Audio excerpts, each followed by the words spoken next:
지금 이렇게 비가 많이 오는데 노아 홍수의 본문을 읽고 있네요. 물이 불어서 15규빗이나 오르니 산들이 잠겼다 그랬어요.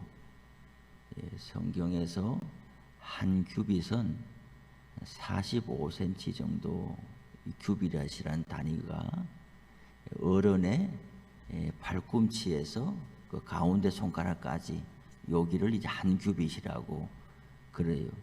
사람마다 차이가 있겠지만 보통 45cm, 계산을 편리하게 하기 위해서 한 50cm 그렇게 보지요. 그러면은 12규빗은 얼마냐? 75,000mm예요. 하루 저녁에 150mm 비가 왔다. 그러면 이제 중랑천이 범람하고 이렇게 되잖아요.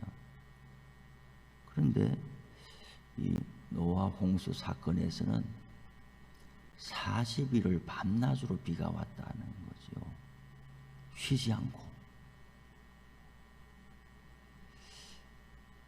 그런데 지금 우리처럼 이렇게 비가 오는 게 아니라 그날에 큰 기품의 샘들이 터지며 하늘의 창문들이 열려서 비가 땅에 쏟아졌더라 그랬어요. 이 장면을 상상해 보면 여름날에 장마가 크게 올 때에 낮 12시인데도 해가 있습니까? 없습니까? 해가 없지요. 낮 12시, 오후 1시, 2시인데 캄캄할 때가 있죠. 비가 그렇게 내려도 그런데 하물며 하늘에 궁창이 터지고 땅에 물이 솟아나고 바닷물이 역류해서 올라오고 이런 재난의 때는 해가 없는 거예요. 그러면 캄캄하다고 볼 수가 있겠죠. 밤낮으로 이런 세월이 40일간 지속되었다고 하면 그 자체가 엄청난 공포란 이야기죠. 하나님이 하시는 일은 사람이 감당을 못하는 거예요. 일주일간 시간을 더 연장해 주시고 일주일 동안 아무 일이 없었던 게 아니라 짐승들이 들어갔단 말이죠. 제일 마지막에 방주에 오른 것은 노아의 식구들이고 또 제일 마지막에 들어간 사람은 노아라는 이야기죠. 그러면 이 짐승들이 한 곳에 모여 있었던 게 아니잖아요. 갑자기 그냥 여기 운동장에 모여 있듯이 다 모여 있다가 방수로 싹 들어간 게 아니잖아요. 사방에 어디에 있던 짐승들이 하늘의 새들이 둘씩 이렇게 짝을 지어서 7씩 짝을 지어서 올 것 같으면 그 광경을 생각해 보세요. 이때까지 120년 동안은 노아가 이야기를 해도 안 듣죠. 그 일주일 기간에 사람들은 신약에 보면 뭐라고 그랬어요? 예수님께서도 말씀했지요. 노아의 때와 같이 사람들이 시집가고 장가가고 이랬죠. 시집가고 장가가는 것이 죄가 아니라 온통 뒤죽박죽된 세상에서 무질서한 세상을 하나님이 더 보지 못한다 그런 뜻이거든요. 그러니 그렇게 된 세상 가운데서 마지막 일주일은 예전에 일생에 보지 못했던 어떤 이상한 일들이 일어나고 있잖아요.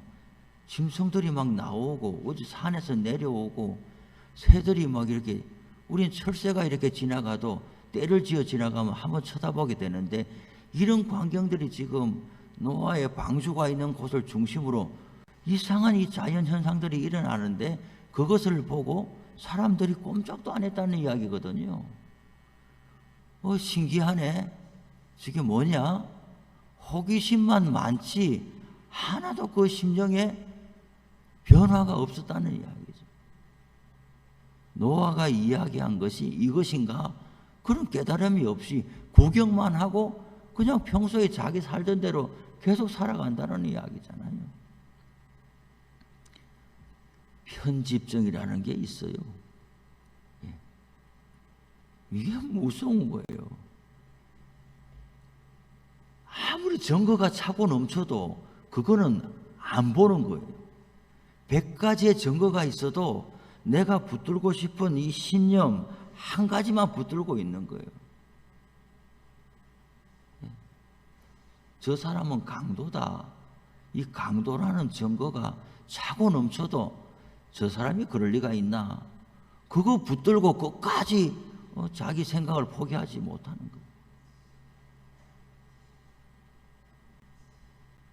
지금 우리나라도 이렇게 이런 정치적인 신념 보세요.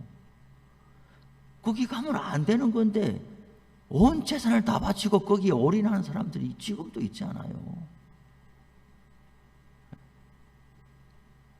조금만 성경을 읽고 조금만 상식을 가져도 그런데 저런데 가지 않아야 되는데 증거가 차고 넘쳐도 내 생활을 포기하고 거기 가 있단 말이죠. 거기 가서 찬송 부르고 거기 가서 기도하고. 노아의 시대에 이 온갖 짐승과 생물들이 때를 지어서 노아의 방주로 몰려가도 꿈쩍도 하지 않고. 그래요.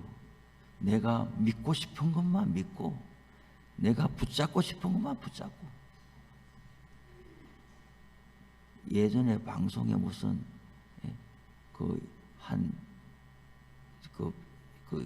방송에 연예인 가수가 말이죠. 스탠포드 대학이 미국의 아이비리그 대학 유명한 대학이잖아요. 스탠포드 대학을 졸업했어요. 그 학교를 졸업했다는 증거가 틀림없어요. 졸업장도 있고 그 학교에 다니면서 식당에 막 접시 닦고 아르바이트 한 것도 찍은 게 있고 뭐 그 친구도 말하고 교수도 말하고 다 말하는 거예요. 그 사람은 그 스탠포드 대학에 틀림없이 대학 졸업했다. 성적표도 다 있는 거예요.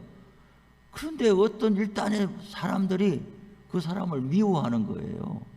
야, 네가 스탠포드 대학에 갈 리가 있냐? 네 같은 사람이 그런 유수한 대학에 가서 공부했을 리가 믿을 수 없다 하면서 그걸 사실이 아니라는 증거를 찾기 위해서 그냥 자기 재산과 자기 시간을 막 바치는 이 엉터리 같은 사람들이 있는 거예요. 그 대학에서 인터뷰를 해도 못 믿겠다는 거예요. 나중에는 경찰이 나서가지고 확인을 해줘도 그래도 안 믿겠다는 거예요. 참 안타까운 일들이죠. 그래요. 편집정적인 이런 정세가 무서운 거예요. 신앙생활에도 예수님의 십자가와 부활의 증거가 차고 넘치는데도 이런 인간의 자기 중심성과 이 오만함과 탐욕이 하늘을 찌르는 것 같은데 그래 살다가 전도받고 예수 믿는 일은 정말 하나님의 은혜라. 이 프랭크 몰리슨이라는 사람이 있어요. 이 사람은 누가 돌을 옮겼나 그런 책을 썼어요. 또 리스트로벨이라는 사람은 예수라는 책을 썼어요. 이 사람은 기자예요. 자기 주변에서 예수 믿는 사람이 그렇게 미울 수가 없는 거예요. 이 2000년 전에 이 신화 같은 것을 믿고서 그거 전도 받아가지고 선교사도 되고 목사도 되고 헌신하는 사람들이 되고 이런 말도 안 되는 모습을 보면서 견딜 수가 없어가지고 내가 이 사람들을 다 구원해야 되겠다. 이 엉터리를 밝혀줘야 되겠다 하고 예수가 거짓이다라는 것을 말하기 위해서 그 기자의 그 어떤 글 쓰는 능력과 정보 수집 능력을 가지고 완전히 예수는 엉터리다라는 것, 사기다라는 것을 파기 위해서 공부를 엄청나게 했어요. 예수는 사기다라는 걸 말하기 위해서 성경을 읽었어요, 이 사람은. 그러다가 예수 믿게 됐어요. 그래서 이 사람이 예수라는 책을 쓰고 이 사람이 나중에는 목사가 되고 전도자가 됐어요. 예수는 엉터리다라는 걸 말하기 위해서 달려들었다가 예수를 믿게 된 사람이에요. 우리 주변에도 그런 사람이 있어요. 자기 부인이 계속 교회 나가고 기도하러 나가니까 부인이 어리석고 미련해서 저게 이상한 데 빠졌으니 내가 가서 건져와야 되겠다 하고, 가지 말라고 하니까 당신이 몰라서 그렇다고 부인이 계속 와보고 이야기를 하라니까 나쁜 마음을 가지고 교회 따라 나왔다가 옳게 예수 믿은 사람들도 봤어요. 이게 사람은 어찌 보면 죄악이 너무 사람에게는 완고해 가지고 어찌 보면 안 믿는 게 정상인 거예요, 사람은. 그런데 하나님의 은혜가 임해서 안 믿고 이대로 살다가 죽어야 정상인 인생인데 그 사람들이 예수 믿고 변화를 받고 하나님의 자녀가 되어 산다는 기적 중에 이것이 최고의 기적이란 말이에요. 노아 시대 때에 이런 기적이 일어나도 한 사람도 오지 않았어요. 한 사람도. 그런데 오늘 성경을 보니까 노아와 그의 가족들은 다 방주로 들어갔다. 이 한번 보세요. 누가 들어갔어요? 노아의 아내죠. 노아의 아내가 자기 식구입니까? 처음부터? 노아는 이렇게 아담, 셋, 에노스로 이어지는 그 계보의 노아가 있잖아요. 한 사람 남은 거예요, 이 세상에서. 그러면은 노아의 아내가 왔다 그랬어요. 장인, 장모는요? 처남, 처제, 처형은요? 성경에 말이 없잖아요. 노아가 있는데, 믿음의 집안에 노아가 있는데 밖에서 한 사람 들어왔어요. 노아에게 온 사람은 심판받지 않았어요. 노아에게 붙은 사람은 살아남았어요. 그리고 또 뭐예요? 둘이 애를 낳았잖아요. 애 3명을 낳았잖아요. 이 아들 3명도 처음에 없던 사람이잖아요. 노아 한 사람 있었는 거 아닙니까? 부인이 왔는데, 불신 가정에 있던 사람이 왔는데 옳게 믿는 사람 됐어요. 그래서 결혼해서 애를 3명 낳았는데 이 애들도 옳게 믿는 사람이 되었어요. 이 애들 3명이 결혼을 했어요. 며느리 3명이 지금 있는 거예요. 이 며느리의 친정과 사돈댁은요, 성경은 말이 없어요. 노아를 중심으로 노아에게 온 사람들은 다 하나님의 사람이 됐는 거예요. 그 사람들이 노아까지 8명이라는 이야기죠. 우리는 이 영적인 자석처럼, 영적인 자기장이 이렇게 형성되는 것처럼 우리에게 온 사람은 떨어져 나가지 않도록 우리가 책임감을 가지고 살아가야 되는 것이죠. 그러니 노아의 믿음과 신앙이 부인도 변화시켰다는 이야기거든요. 하나님은 왜 노아를 보고 당대 의인이라 그러고 너는 완전한 자라 그러고 너는 하나님과 동행하는 자라 그러고 노아는 여호와께서 명하신 대로 다 순종하였더라, 준행하였더라고 그러느냐. 그 모습을 보고 다른 사람들은 전도되지 않았어요. 그러나 노아의 집에서 같이 밥 먹고 자는 식구들은 다 노아에게 전도된 거예요. 우리는 이 노아의 가정을 꿈꾸는 거죠. 우리에게 붙어 있는 사람들은 다 떨어져 나가지 않기를. 오늘 우리는 교회를 위해서 기도할 때도 우리 교회 온 이 78명의 사람들은 한 사람도 잃어버리지 않기를 기도하는 거예요. 그런 거예요. 또 우리는 노아가 방주로 들어갔는데 창문이 있습니까? 없습니까? 창문이 없지요. 그때 유리가 있습니까? 뭐가 있습니까? 조그만 틈만 있어도 40일을 밤낮으로 이렇게 비가 때려치면은 집을 멀쩡하게 지어놔도 비가 샌단 말이죠. 그런데 배를 나무로 지었는데 요만한 빛이 들어오는 틈만 있어도 그 물이 어떻게 되겠어요? 그러니 하나님이 노아를 8식구를 방주에 들여보내고 문을 안에서 노아가 닫은 게 아니에요. 밖에서 바람이 불어가지고 하나님의 문을 닫았단 말이죠. 그 안에 들어있는 노아는 40일 동안 지금 비가 내리고 150일 동안 못 나왔잖아요. 150일 동안 못 나왔는데 해가 뜨는 걸 알겠어요? 이게 낮인지 밤인지를 알겠어요? 권사님, 그런 생각 안 해보셨지요? 밤이 되고 낮이 되니 이렇게 해야지, 해가 뜨고 져야지 하루가 지났구나 아는데 그 안에 들어 앉아서 낮인지 밤인지도 모르고 하나님이 생명만 붙여줘가지고 이게 한 달 지났는지 두 달 지났는지도 모르고 이 계산은 하나님만 한다는 거예요. 150일이 됐는지. 이걸 뭘 말하는 거예요? 배가 지금 이게 사방에 물이어서 배가 말이죠, 동서남북 방향타도 없는 거예요. 닷도 없는 거예요. 돛대도 없는 거예요. 그냥 사방으로 어디로 떠다니는지 모르는 거예요. 신앙생활은 처음에 시작할 때도 믿음으로 하고 120년 동안 방주를 짓는 것도 믿음으로 지어야죠.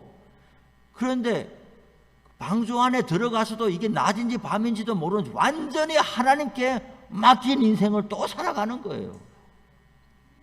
배가 어디로 가는지도 하나님만 아는 거예요. 40일이 지났는지 석 달이 지났는지도 하나님만 아는 거예요. 하나님이 밖에서 문을 열어줄 때까지 못 나오는 거예요.